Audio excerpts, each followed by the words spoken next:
P is the midpoint of AB, Q is the midpoint of AC, then which one of the following is wrong? அதாவது side ஏபியோட மையப்புள்ளி வந்து பின்னு எடுத்துக்கிறோம், next side ஏசியோட மையப்புள்ளி வந்து கியூன்னு கொடுத்துருக்காங்க. அப்படி கொடுக்கும்போது இதில் எது தவறானதுன்னு கேட்குறாங்க. ஓகேங்களா? இப்போ இந்த ட்ரையாங்கிள் ஏபிசி ஏபிக்யூ ரெண்டுத்துமே கம்பேர் பண்ணும்போது எப்படி இருக்கும் அப்படின்னா, ஆங்கிள் ஏன்றது எப்படி இருக்குது, ரெண்டுத்துக்குமே பொதுவாக இருக்குது, இந்த பாயிண்ட்ஸ் ரெண்டுமே மிட் பாயிண்ட்டாக இருக்குது அப்படின்னா கண்டிப்பாக அது ரெண்டும் என்ன ஆங்கிள்னா என்ன ட்ரையாங்கிள் அப்படின்னா கான்க்ரூவன்ட் ட்ரையாங்கிள், ரெண்டுமே சமமான முக்கோணம்னு சொல்லிடலாம். ஓகேங்களா?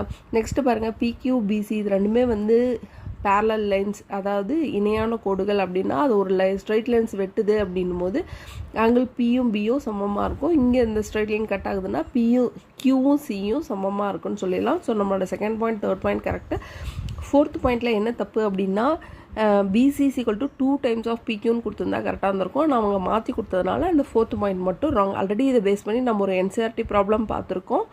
தேங்க்யூ.